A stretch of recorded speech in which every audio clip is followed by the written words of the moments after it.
Good,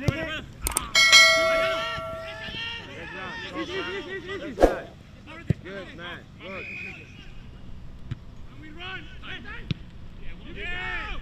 Back in!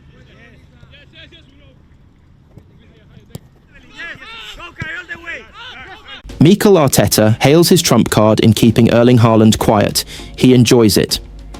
Gabriel Magalhaes has had the better of Erling Haaland in recent meetings between Arsenal and Manchester City, and boss Mikel Arteta has hailed his contributions go there and win. This was the simplicity with which Mikel Arteta described the task at hand that his Arsenal side faces on Sunday when Manchester City arrive in North London. Arsenal were handed one of the trickiest gauntlets of any side in the Premier League to start the season. Already having travelled to Anfield, losing desperately and unfortunately to Liverpool, they are now facing another title challenger within the first 5 matches. Arteta faces increasing pressure to deliver the dream accolades for Arsenal, and a win over City this early would certainly add belief to both his team and supporters. Equally, the other side of the sword would condemn the Gunners to back-to-back defeats in both their opening title-defining clashes. Yes, obviously winning those matches creates that conviction that you can go and win the game, but not just against them, against any opposition, Arteta stated.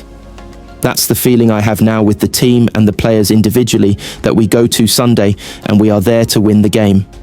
That's it. History tells us, however, that these games have grown to become more than just about winning and losing, and even greater than the impact on the title race. A rivalry that has existed exclusively in the modern era, brought about by their presence in chasing the top honours. The narratives have grown, with Erling Haaland's arrival in Manchester a catalyst. Yet in the last 4 meetings, the Gunners have restricted the clinical Norwegian to very little, and in so doing, Manchester City, in general, have looked lacking in prospects. Gabriel Magalhaes has been a central figure to Arsenal's success in conceding just 4 against City in their last 4 league meetings, while they themselves have scored 8, winning twice at home, drawing the other 2 at the Etihad Stadium. Well, it's his qualities, Arteta said, on the Brazilian stalwart's capacity to stop Haaland. One of them is that he can get up to anybody in the world. He's someone that really enjoys the defensive part, the contact, the physicality. When the game has to get to that part, he enjoys it. That's a big quality to have, and it's very needed with someone like him as well, who is so physical. You need to have those qualities to be efficient.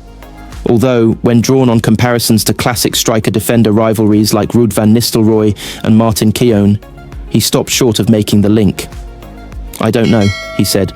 I think it's efficiency, the word that you want to use with defenders.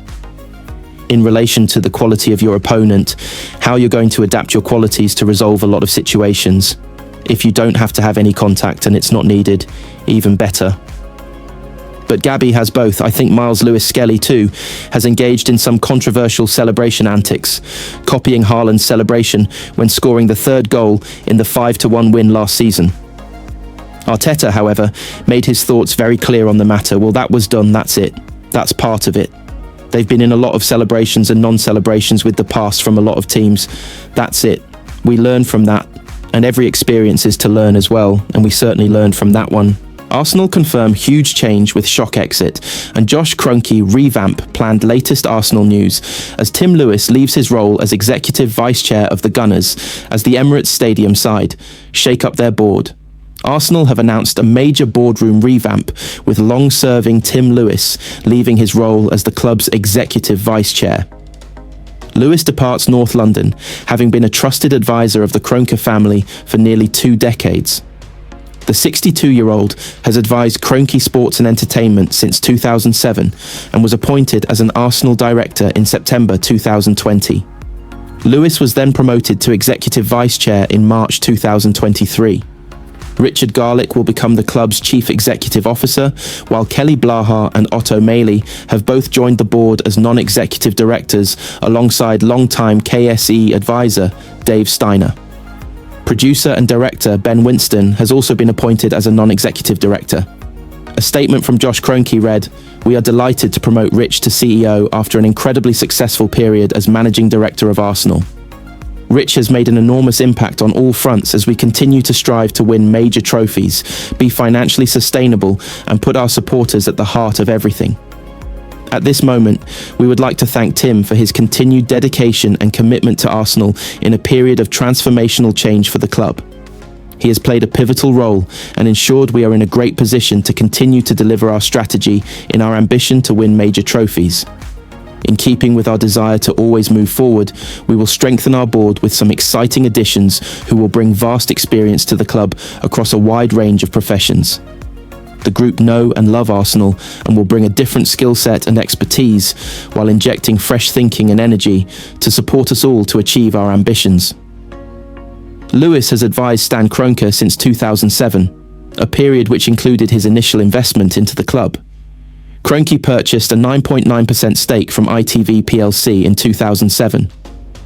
Lewis had reportedly built a strong relationship with current boss Mikel Arteta and was crucial in the Spanish coach signing a new contract in 2022. He has also become increasingly prominent among Premier League chiefs. Lewis has reportedly been vocal in his opposition to takeovers linked to nation-states, while he is a huge supporter of the financial fair play rules currently employed by the top flight. Arsenal have enjoyed a positive start to the new season, despite the overhaul behind the scenes. They sit second in the Premier League after winning 3 out of their opening 4 games of the campaign. That positive start comes after a summer in which Arsenal invested heavily on transfers. The North London side spent around £250 million on new players throughout the transfer window, an amount that includes the £60 million addition of Ebereki Eze. Lewis apparently played a key role in that deal, using his close relationship with Steve Parish to get a deal over the line. Arsenal's summer transfer window, seen in new light as early injury crisis strikes Mikel Arteta, is already seeing the benefits of Arsenal's work in the summer transfer window, with new additions Noni Madueke, Victor Gyökeres, Eberechi Eze and Christian Mosquera making an impact. Arsenal supporters have praised their newly acquired squad depth and believe a successful summer transfer window could make the difference in the title race. The Gunners were extremely busy in the market, bringing in 8 new players to strengthen Mikel Arteta's squad. Arsenal have not won the Premier League since their famous Invincibles side of 2003/04 went the whole campaign unbeaten under Arsene Wenger. They have finished second in 3 successive seasons under Arteta, but there is optimism that this time could be different. The club signed Kepa Arrizabalaga, Martin Zubimendi, Christian Norgard, Noni Madueke, Christian Mosquera, Victor Gyökeres, Eberechi Eze and Piero Hincapié at a cost of around £260 million in the summer, with Hincapié on loan and his £45 million permanent fee delayed until next summer. New sporting director Andrea Berta was a busy man in his first transfer window with the club, moving on a further 12 senior first-team players. The importance of the new additions has been evident already this season, with injuries hitting Arteta's squad. Key players Kai Havertz, Bukayo Saka, Martin Odegaard and William Saliba have all been absent for parts of the season so far. But Arteta has been able to call upon Gyökeres, Madueke, Eze and Mosquera as replacements without performances dropping. Arsenal have opened their campaign with 3 wins and 1 defeat in the Premier League, and also began the Champions League group stage with a 2-0 win over Athletic Club. The trip to the Basque Country saw Gabriel Martinelli and Leandro Trossard make the difference off the bench, inspiring some delighted comments from supporters on Reddit. Genuinely the most stacked Arsenal squad. This is what we've needed in the last 3 years, one fan wrote. Another added, I've been a fan since the late 90s, and this is easily the deepest squad we've ever had. Been super impressed with how we've coped. But if we want to win anything big, we'll need Havertz, Saka, Saliba and Odegaard fit for big chunks of the season, another noted. Another concluded, the depth we have now is a complete game changer.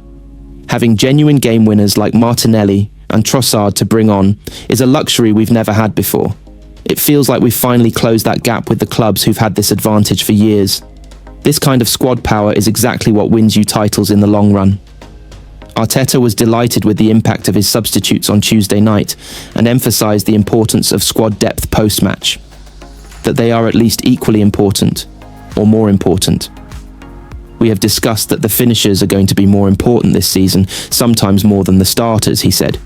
We can change the game there, especially with the intensity that we play, especially when the team starts to drop off, and I'm